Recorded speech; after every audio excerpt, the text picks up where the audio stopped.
सुप्रभात प्यारे बच्चों। आज की कक्षा में हम पढ़ेंगे संसाधन रिसोर्सेज का सेकंड जो टॉपिक है वह है संसाधन। एक बार हम दोबारा दोहरा लेते हैं। संसाधन यानी वह वस्तु, सेवा, गुण जो कि मनुष्य की लक्ष्य की प्राप्ति में उसकी मदद करते हैं। कितने प्रकार के होते हैं? दो प्रकार के होते हैं, मानवीय व अमानवीय या भौतिक। या फिर अगर हम देखें प्राकृतिक और सामुदायिक। तो आज जो हम पढ़ेंगे, नेक्स्ट जो टॉपिक है हमारा वह है आय के प्रकार यानी टाइप। अब भौतिक संसाधनों में हमने पढ़ा था धन। धन हमें कैसे प्राप्त होता है? आय के रूप में प्राप्त होता है। तो आय कितनी प्रकार की होती है यानी इनकम कितने प्रकार की होती है, इस चैप्टर में हम पढ़ेंगे। तो अपनी कॉपी और पेंसिल तैयार रखिए, हम चैप्टर स्टार्ट करते हैं। अब आय या इनकम अगर हम कॉमन लैंग्वेज में ले तो घर में जो भी धन हमारे घर में आ रहा है चाहे वह तनख्वाह के रूप में आ रहा है, मजदूरी के रूप में आ रहा है, किराए के रूप में आ रहा है, आम शब्दों में हम उसको परिवार की आय कहते हैं।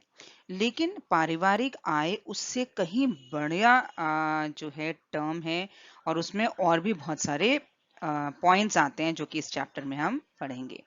तो पहले हम परिभाषा पढ़ लेते हैं।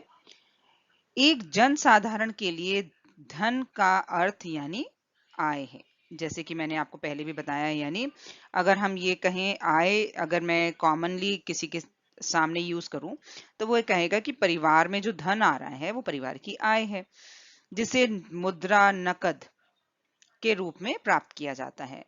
परंतु मौद्रिक आय यानी जो मुद्रा के रूप में, मुद्रा यानी करेंसी, जैसे भारत में करेंसी क्या है? रुपया है। अगर हम विदेशों की बात करें तो कहीं पे टका है, जैसे बांग्लादेश की टका है। यूएस अगर हम चले जाएं तो वहां की करेंसी डॉलर है। तो मौद्रिक आय यानी जो करेंसी है, करेंसी कुल आय का अंश मात्र है, यानी सिर्फ एक पार्ट है। इस बात को जरा समझिए। यानी आय जो हमारे घर में धन के रूप में, मुद्रा के रूप में आ रही है, करेंसी के रूप में आ रही है, या रुपयों के रूप में अगर मैं साधारण शब्दों में कहूं भारत में आ रही है, तो वह कुल अंश का, कुल आय का केवल एक अंश है, यानी कुछ पार्ट है। तो भाई बाकी क्या चीजें आ जाती हैं, इस चैप्टर में यही हम डिटेल में पढ़ेंगे। जब भी कोई परिवार किसी वस्तु या सेवा, उदाहरण के रूप में मकान, शिक्षा, पार्क आदि सेवा का उपयोग बिना किसी व्यय के अर्थात मुफ्त में करता है, तब वह भी आय का हिस्सा है। ये डिटेल में हम पढ़ेंगे बच्चों। अभी फिलहाल इस जो जगह पे ये समझना बहुत जरूरी है कि जो मुद्रा यानी करेंसी के रूप में हमें धन प्राप्त होता है, केवल वह ही परिवार की पूर्ण आय नहीं है, वह पूर्ण आय का सिर्फ एक हिस्सा है। अब देखते हैं ग्रॉस एंड क्रैंडल, उन्होंने क्या कहा। ग्रॉस एंड क्रैंडल के अनुसार पारिवारिक आय मुद्रा, वस्तुओं, सेवाओं तथा संतोष का वह प्रवाह है जो परिवार की आवश्यकताओं तथा इच्छाओं को पूर्ण करने एवं उत्तरदायित्वों के निर्वाह हेतु उसके अधिकार में आता है। अब जैसे कि हमने ऊपर बात की कि मुद्रा सिर्फ एक अंश है, अब ग्रॉस एंड क्रैंडल जी ने ये कहा है कि मुद्रा के अलावा वस्तुएं भी हैं और सेवाएं हैं, और साथ ही साथ सबसे इंपॉर्टेंट संतोष का वह प्रवाह है जो परिवार की आवश्यकताओं तथा इच्छाओं को पूर्ण करने एवं उत्तरदायित्वों के निर्वाह हेतु उसके अधिकार क्षेत्र में आता है। ये टर्म अभी आपको नए लग रहे होंगे बच्चों, लेकिन जैसे जैसे हम आगे बढ़ेंगे आपको ये टर्म्स क्लियर होते जाएंगे। अभी आप इतना समझिए कि पारिवारिक आय में मुद्रा के साथ साथ वस्तुएं, सेवाएं, संतोष, ये सब इंक्लूडेड होते हैं। तो नेक्स्ट पॉइंट पे चलते हैं हम।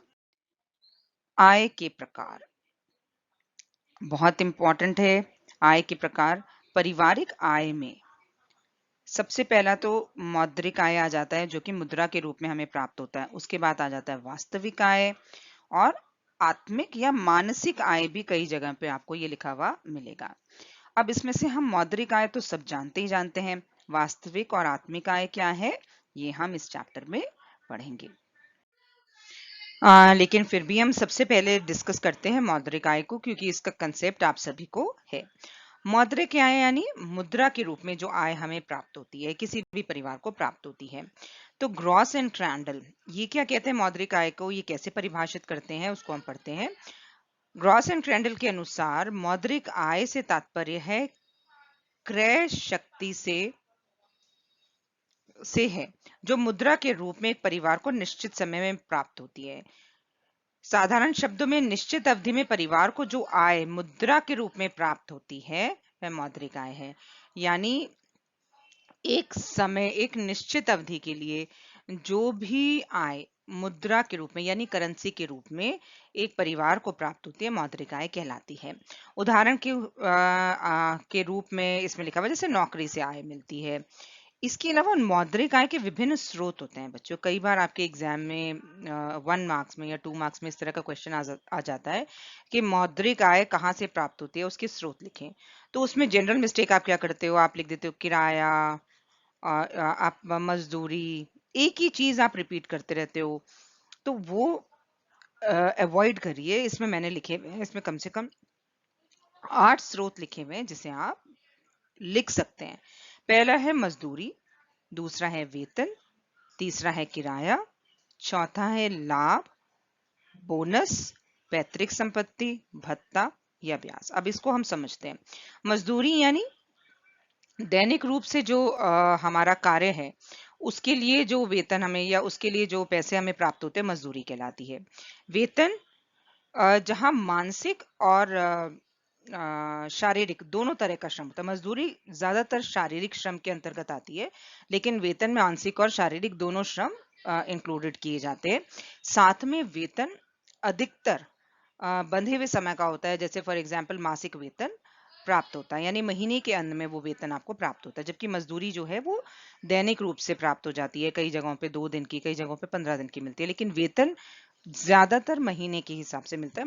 महीने की अवधि का वेतन आपको एक साथ मिलता है। नेक्स्ट आ गया किराया, यानी आपकी प्रॉपर्टी है, उसमें यदि कोई और आ रहा है, कोई और रहता है, आपने उसको किराए पे चढ़ा रखा है, तो उससे जो आय आपको प्राप्त होती है वह कहलाती है किराया। लाभ यानी अगर मैं मान लीजिए मैं कोई बिजनेस कर रही हूँ, उस बिजनेस में अगर मुझे प्रॉफिट होता है तो वह भी मौद्रिक आय का एक स्रोत है। बोनस जैसे दिवाली पर कई बार जो है कंपनीज अपने एम्प्लॉय को देती हैं, या फिर सरकार कर्मचारियों को देती है। स्पेशल किसी ओकेजन पे जो एक्स्ट्रा अमाउंट ऑफ मौद्रिक आय दी जाती है वह मौद्रिक आय का एक इम्पॉर्टेंट सोर्स है। पैतृक संपत्ति यानी अपने माता पिता से प्राप्त संपत्ति। भत्ता भत्ता भी यूजुअली आ जाता है, जैसे मान लीजिए किसी दर में तनख्वाह की या किसी और दर में अगर किसी प्रकार का चेंज आ जाता है तो उसकी भरपाई जो है भत्तर के तहत आ जाती है। ब्याज यानी इंटरेस्ट, यानी अगर आपने कहीं पोस्ट ऑफिस में या बैंक में अपने धन जमा कराया है, वहां पर जो मासिक रूप से या त्रैमासिक, 6 मासिक या सालाना रूप से जो आपको ब्याज सरकार बैंक आपको देता है या जो पोस्ट ऑफिस आपको देता है वह भी एक प्रकार की मौद्रिक आय है। तो मौद्रिक आय समझना बहुत आसान है। अब जो नेक्स्ट है उसे आप ध्यान, अब हम पढ़ेंगे वास्तविक आय। नया कंसेप्ट है बच्चों, इजी है लेकिन ध्यान पूर्वक समझिएगा। वास्तविक आय जिसे हम कहते हैं रियल इनकम। वास्तविक आय वस्तुओं, सेवाओं और सामुदायिक सुविधाओं का प्रवाह है जो समय की विशिष्ट अवधि के लिए यानी निश्चित अवधि के लिए उपलब्ध होता है। परिवार में रहने के लिए वास्तविक आय की अवधारणा बहुत महत्वपूर्ण है। यानी मुद्रा के अंश के अलावा वस्तुओं, सेवाएं और सामुदायिक सुविधाएं जो कि एक पर्टिकुलर टाइम के लिए एक परिवार को मिलती हैं, परिवार की वास्तविक आय कहलाती है। अब वास्तविक आय बराबर होती है मौद्रिक आय खर्च करके प्राप्त सेवाएं या निशुल्क सेवाएं। अब देखिए वास्तविक आय 2 प्रकार की होती है, प्रत्यक्ष इनकम और अप्रत्यक्ष, यानी प्रत्यक्ष आय यानी डायरेक्ट इनकम और अप्रत्यक्ष आय यानी इनडायरेक्ट इनकम, जिसको हम डिटेल में आगे पढ़ेंगे। प्रत्यक्ष आय मैं साधारण शब्दों में अगर आपको समझाऊं तो जैसे फॉर एग्जाम्पल एक व्यक्ति बैंक में कार्यरत है, ठीक है, तो बैंक से उसे वेतन मिलता है, वो उसकी मौद्रिक आय है। लेकिन बैंक में मुद्रा के अलावा, यानी तनख्वाह के अलावा, वेतन के अलावा उसे रहने के लिए एक मकान दे रखा है और एक गाड़ी प्रोवाइड कर रखी है, जिससे कि वह अपने बैंक आराम से आ सकता है और जा सकता है। तो यह मकान जो कि बैंक के द्वारा उसे एक निश्चित अवधि के लिए प्रोवाइड कराया गया है, और गाड़ी जो कि एक निश्चित अवधि के लिए उसको प्रोवाइड कराई गई है, उसे दी गई है, व्यक्ति के परिवार की वास्तविक आय होती है। ऐसे ही मान लीजिए कई कंपनीज में इंटरनेट के बिल की पेमेंट होती है, कई कंपनीज में बिजली का खर्च फ्री दिया जाता है। तो अलग अलग कंपनीज में ये सेवाएं वेतन के अलावा व्यक्ति को दी जाती हैं, और जो भी इस तरह की सुविधाएं होती हैं वे परिवार के लिए वास्तविक आय कहलाती हैं, और वास्तविक आय में भी प्रत्यक्ष वास्तविक आय कहलाती है। इसका मतलब है कि एक परिवार को उसके लिए भुगतान किए बिना अलग अलग सुविधाएं मिलती हैं। देखिए, जो बैंक ने मकान उसको दिया है उसके लिए वो किराया नहीं देगा, लेकिन उस फैसिलिटी को वो यूज करेगा। उदाहरण के लिए मुफ्त अच्छी तरह से सुसज्जित घर, निवास, टेलीफोन, निजी उपयोग के लिए वाहन, अस्पताल की सुविधाएं। अस्पताल की सुविधाएं भी बहुत जगहों पे प्रोवाइड की जाती हैं। अगर इमरजेंसी पड़ती है तो व्यक्ति जो है मतलब ऑफिस या विभाग जो है व्यक्ति के इस तरह के खर्च जो है विभाग उसको अस्पताल की सुविधा देता है या उसका खर्च वो वहन करता है। अप्रत्यक्ष आय। अप्रत्यक्ष आय ने यह भुगतान पर परिवार के सदस्यों द्वारा प्राप्त वस्तुओं और सेवाओं को संदर्भित करता है। मसलन किचन गार्डन, डायरी फार्म से दूध इत्यादि। अब ये देखिए, अप्रत्यक्ष आय यानी का एग्जाम्पल है। अगर मैं आपको सरल शब्दों में समझाऊं तो मान लीजिए मैं अपने बच्चों को घर पे स्वयं पढ़ाती हूँ, ठीक है। तो स्वयं पढ़ाने से जो ट्यूशन की का खर्च है वह बचता है। स्कूल तो मैं भेजती हूँ डेफिनेटली, लेकिन कई बार कई पेरेंट्स जिनके पास टाइम नहीं होता वह ट्यूशन पढ़ाते हैं। तो ट्यूशन पढ़ाने से क्या होता है, ट्यूशन का खर्चा आता है। लेकिन मैं अपने बच्चों को खुद पढ़ाऊंगी तो वो जो ट्यूशन के 2,000 या 3,000 रुपए मेरे व्यय होंगे वह मेरे लिए बच जाएंगे और मेरे लिए एक अप्रत्यक्ष आय होगी। इसी तरह से मैं घर पर अचार और मुरब्बे बना लेती हूँ।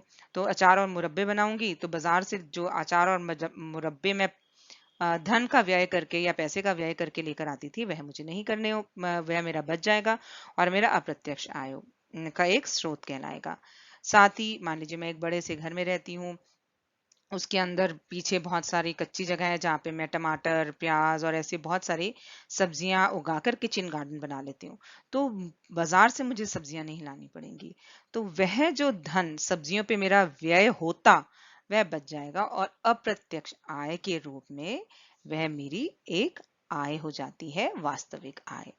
आशा करती हूँ ये आपको जरूर समझ आया होगा। एक एक्टिविटी करिएगा बच्चों, आप देखिएगा आपके आसपास या आप के घर में इस तरह की प्रत्यक्ष आप अप्रत्यक्ष आय के कोई स्रोत हैं, यदि हैं तो उसे लिखिएगा, तब आपको ये और अच्छे से क्लियर हो जाएगा। अब हम चलते हैं नेक्स्ट। मानसिक आय, जैसे आत्मिक आय भी कहा जाता है। मानसिक या आत्मिक आय। निकल एवं डॉर्सी के अनुसार मानसिक आय वह संतुष्टि है जो हमारे दैनिक अनुभवों, धन के उपयोग या वास्तविक आय से प्राप्त होती है। फॉर एग्जाम्पल, मेरी परीक्षा आ रही है, ठीक है। मैंने एक जो है किताब खरीदी या एक न्यूज़पेपर खरीदा 10 रुपए का। उसमें जीके के नए क्वेश्चंस दिए हुए थे, उन क्वेश्चंस को मैंने पढ़ा। उन क्वेश्चंस को पढ़ने से या उस टॉपिक को पढ़ने से मेरी नॉलेज इंक्रीज हुई और उसी से संबंधित प्रश्न जो है मेरे एग्जाम में आए। तो उस बुक को पढ़ के जो ज्ञान मैंने अर्जित किया और जो सेटिस्फैक्शन मुझे मिला उस 10 रुपए को व्यय करके, वह मेरी मानसिक या आत्मिक आय है। ऐसे ही मुझे भूख लग रही है, मान लीजिए भूख लगने पे मैंने बनाना खरीदे, तो धन का व्यय करके मैंने बनाना खरीदे, उन बनाना को खा के जो मुझे संतुष्टि प्राप्त हो रही है वह मेरी मानसिक या आत्मिक आय कहलाएगी। ग्रॉस एंड फ्रैंडल के अनुसार मानसिक आय से तात्पर्य एक निश्चित समय में एक परिवार को मौद्रिक और वास्तविक आय के उपयोग से प्राप्त संतोष होता है, सेटिस्फैक्शन। तो ये मानसिक आय होती है। सिंपल है। और हर चाहे आप वास्तविक आय है चाहे मौद्रिक आय है, उनका व्यय करके जो भी सेटिस्फैक्शन हमको प्राप्त होता है, मानसिक आय या आत्मिक आय का भाग कहलाता है। प्यारे बच्चों, मैं आशा करती हूँ कि आपको टाइप्स ऑफ इनकम अच्छे से समझ आई होंगी। नेक्स्ट चैप्टर में हम एक्सपेंडिचर और बजट के बारे में पढ़ेंगे। अपना ध्यान रखिएगा। Bye bye.